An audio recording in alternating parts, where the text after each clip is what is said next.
हम आज की इस वीडियो में इन तीनों सीमाओं का मान ज्ञात करने वाले हैं। तो मैं आपको कहूंगा कि आप एक बार इस वीडियो को पॉज कीजिए और इन सीमाओं का मान ज्ञात करने का प्रयास कीजिए। किया प्रयास? नहीं हुआ तो चलिए कोई बात नहीं, हम साथ में कोशिश करेंगे। जब हमारी यह पहली सीमा हम देखते हैं तब हमारे दिमाग में यह आता है कि क्यों ना हम इनको अलग अलग करके इस सीमा का मान ज्ञात कर लें। जैसे लिमिट fx निकालने जब x -2 की तरफ अग्रसित कर रहा है और लिमिट gx निकालने जब x -2 की तरफ अग्रसित कर रहा है और दोनों को जोड़ दें, जिस प्रकार हमने सीमा के गुणधर्म में देखा था। किंतु ऐसा करने पे हमें यहाँ पे एक समस्या का सामना करना पड़ेगा। किस प्रकार की समस्या है यह, चलिए देखते हैं। यदि हम fx के आलेख में देखें तो -2 के बाईं ओर से आने पे जो fx का मान है वो 1 की तरफ अग्रसित करेगा। इसी प्रकार -2 के दाईं ओर से आने पर जो fx का मान है वो 3 की तरफ अग्रसित करेगा। तो हमारे दिमाग में क्या आएगा कि यदि हम पृथक fx की बात करें तो जब x -2 की तरफ अग्रसित कर रहा है तो बाईं ओर से और दाईं ओर से जो मान है वह अलग अलग आ रहे हैं। तो हम सोचेंगे कि यहां पर यह सीमा का अस्तित्व नहीं है।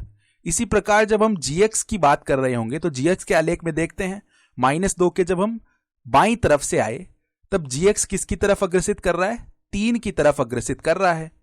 और यदि हम -2 के दाईं तरफ से आए तब gx जो है 1 की तरफ अग्रसित कर रहा है। तो यहां पर भी भिन्न भिन्न मान आए दोनों दिशाओं से।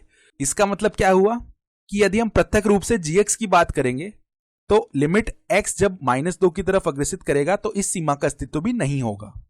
किंतु हमें बाद में क्या पता चला कि fx प्लस gx यदि हम इनके योग की बात करेंगे तो इसके लिए इस सीमा का अस्तित्व हो जाएगा। कैसे होगा? यदि हम यहां पर लिखें लिमिट x अग्रसित है -2 बाईं ओर से fx प्लस gx, यह मान किसके बराबर आ जाए? यह मान बराबर आ जाए लिमिट x अग्रसित है -2 के दाईं ओर से fx प्लस gx। यदि यह दोनों मान आपस में बराबर आ जाए, यानी कि बाईं ओर की सीमा दाईं ओर की सीमा के बराबर आ जाए, तो उस स्थिति में इस सीमा का अस्तित्व हो जाएगा। तो चलिए इनके मान देखते हैं। यदि -2 के बाईं ओर से हम आ रहे हैं तब fx का मान किसकी तरफ अग्रसित कर रहा है? यह हम देख सकते हैं 1 की तरफ अग्रसित कर रहा है। और यदि हम gx की बात करें -2 के बाईं ओर से आ रहे हैं तब gx का मान 3 की तरफ अग्रसित कर रहा है। तो 1 + 3 इसका मान कितना हो जाएगा? 4 हो जाएगा। और इसी प्रकार fx की बात करें जब -2 के दाईं ओर से आ रहे हैं तब इसका मान किसकी तरफ अग्रसित कर रहा है? 3 की तरफ। और gx की बात करेंगे जब -2 के दाईं ओर से आ रहे हैं तब gx का मान किसकी तरफ अग्रसित कर रहा है? 1 की तरफ। तो 3 + 1 यह भी 4 हो जाएगा। तो यहां पे अब हम देख पा रहे हैं कि बाईं ओर की सीमा दाईं ओर की सीमा के बराबर है, तो सीमा का अस्तित्व हो जाएगा।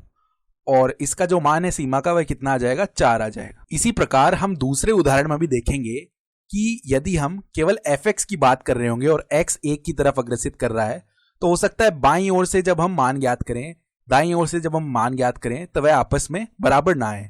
इसका मतलब केवल एक फलन के लिए जो सीमा का मान है उसका अस्तित्व ना हो, किंतु ऐसा हो सकता है कि इन दोनों के योगफल के लिए इस सीमा का अस्तित्व हो रहा हो।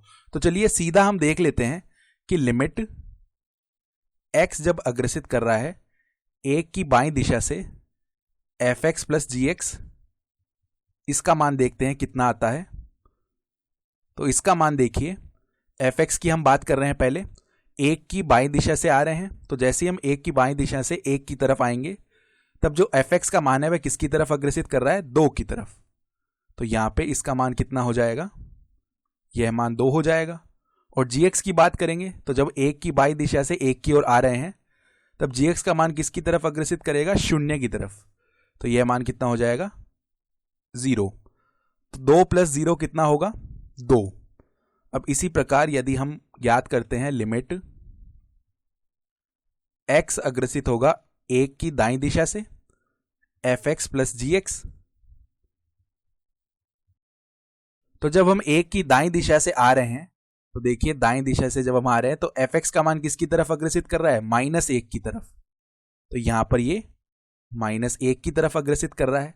और gx के आलेख में देखें तो 1 की दाईं दिशा से आने पर हम देख पा रहे हैं कि gx का जो मान है वह शून्य की ओर अग्रसित कर रहा है, तो हम बोल सकते हैं यह शून्य की तरफ अग्रसित कर रहा है।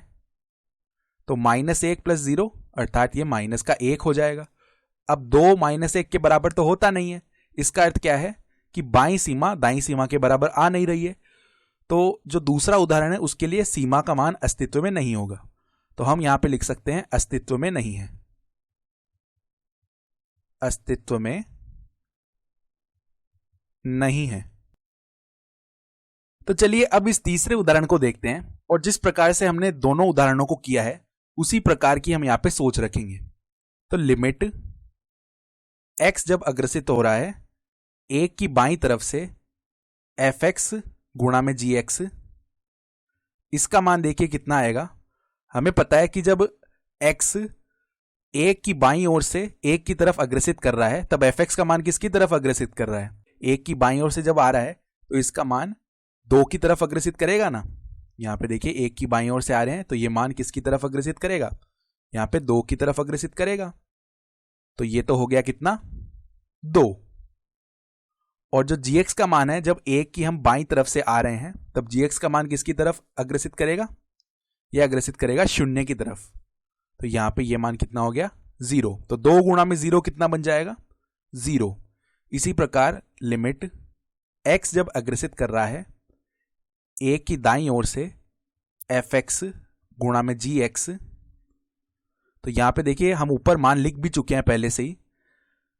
तो ये किसकी तरफ अग्रसित करेगा -1 की तरफ और ये शून्य की तरफ। तो -1 गुणा में शून्य कितना हो जाएगा 0। तो यहां पे बाईं सीमा और दाईं सीमा दोनों बराबर आ रहे हैं, तो इसका मान अस्तित्व में आएगा इस सीमा का मान, और ये किसके बराबर होगा शून्य के बराबर। तो यहां पर देखिए कितने ही रुचिकर उदाहरण हमने देखे हैं कि भले ही पृथक पृथक सीमा यानी fx के लिए या gx के लिए पृथक पृथक रूप से सीमा का मान अस्तित्व में ना हो, किंतु जब हम संयुक्त रूप से देखते हैं या तो इनका योग या इनका गुणन, तब हमें क्या परिणाम मिलता है कि सीमा का मान अस्तित्व में आ रहा है। इस प्रकार से हमने यहां पर 2 उदाहरण देखे हैं, पहला और तीसरा उदाहरण, कि देखिए पृथक पृथक रूप से तो अस्तित्व में नहीं थी सीमा, किंतु इनका योग या गुणन करने पर सीमा का मान अस्तित्व में आ रहा है।